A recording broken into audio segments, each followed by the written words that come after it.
A maioría dos contaxios da COVID xa son da variante Ómicron. Demóstrano as últimas análises das augas residuais da depuradora de Bens. O ser moito máis contagiosa, os positivos seguen subindo. Hoxe hai en Galicia máis de 36.000 contaxiados, dos que 5.700 se detectaron nas últimas horas. Ola, boas tardes. Para frear os contaxios, esta medianoite entran en vigor as novas medidas acordadas polo Comité Clínico. Para dúas delas, o certificado COVID nos bares e cafeterías e a limitación das reunións en espazos públicos e privados é preciso o aval da Xustiza. Mariola.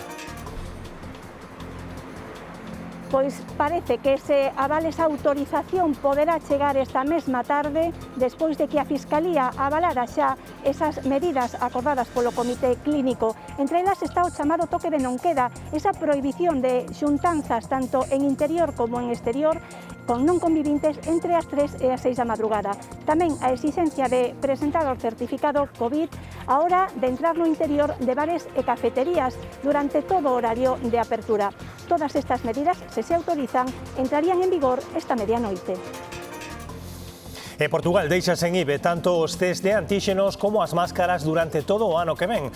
No país veciño véndense nos supermercados como en Alemanha e custan alrededor de 2 euros. Aquí só se venden nas farmacias e cada proba rolda os 7 ou 8 euros. Son máis baratos tamén en Francia, onde o prezo está regulado. No Reino Unido son gratuitos, a diferenza de prezos co país veciño con Portugal fai que moitos galegos crucen a fronteira para mercalos. Compensa ir a Portugal. A Viana, por exemplo, que as farmacias ten stock, é moito máis barato. Cualquier produto de farmacia é máis barato ali sempre. La verdad es que es un poco vergonzoso que tengamos que ir a Portugal porque es mucho más barato. No me parece bien, la verdad. E dende os anos 90 os prezos non rexistraban unha suba como a de hoxe. Rematamos 2021 co IPC no 6,7%, que é un punto máis que no mes de novembro, cando a porcentaxe xa batera o récord dos últimos 30 anos. Son 4 puntos por riba do que subirán as pensións e case 5 puntos máis do que medrarán os salarios dos funcionarios. É dicir, ambos os dous colectivos perden poder adquisitivo. Varios organismos como Funcas engaden que os prezos aínda non tocaron teito. Os consumidores nótano nas compras diarias. Sí que se nota la subida de todo, o sea, lo que es alimentación, la luz, el gas, todo. Los precios del marisco, todo. Todo está por las nubes. Está todo exagerado. En todo, subieron en todo. A verdade é que non hai falta eso, xa mirando isto que hai aquí, sabemos o que subiu.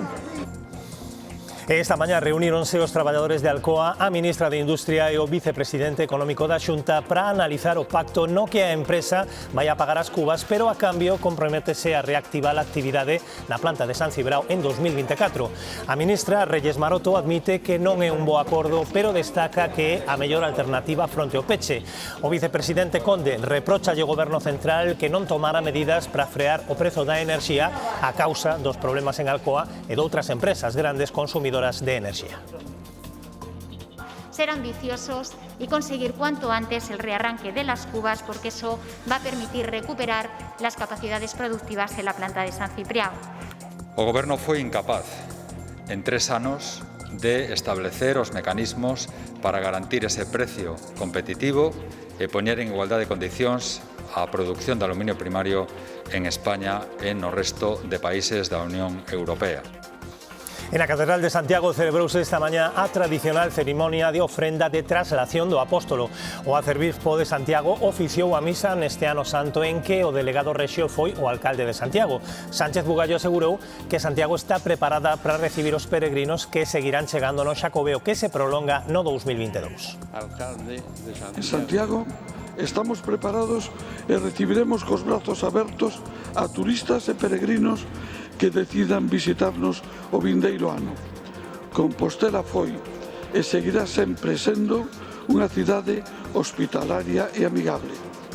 Pois moitos peregrinos apuraban o paso esta mañá para chegar a esta traslación. Non eran moitos no camiño, pero algúns sí que había e chegaban despois de pasar varios días debaixo da chuvia. Hoxe o panorama era ben diferente, sol, boas temperaturas, pero non se queixan do sufrido porque saben que forma parte da experiencia. Te atrae una cosa que por un lado te fuerzas, pero por otro te atrae. Yo lo estoy pasando mal, pero bien. Hacerlo en esta época del año también tiene una parte muy bonita, que es ese paisaje solo, ese silencio que al final uno es maravilloso, ¿no? E o ano vai rematando cun tempo moi solleiro, con boas temperaturas, agradécense despois de tanta chuvia e moitos aproveitaron para recargar enerxías con paseos á beira do mar. Se todo vai sobre o previsto, estes 2 días que rematan o 2021 van vir con tardes de primavera e temperaturas históricamente altas polas noites. Aproveiten. Esto parece venidor, verdad? Porque como estábamos comentando antes ali na terraza da habitación, que menudo tempo que fai, co sol, co calor e tal. Hoy hemos de disfrutar como se estiveramos no Mediterráneo, pero con todas as características do produto galego. Pois haberá que aproveitar, non? Supoño que sí, xa que o tempo nos dá unha tregua, a pesar da pandemia, polo menos disfrutar un poquinho do tempo. Pois iso, que agardamos unha tarde de ceos prácticamente despexados en toda Galicia, con algunhas nubes entrando pola costa atlántica.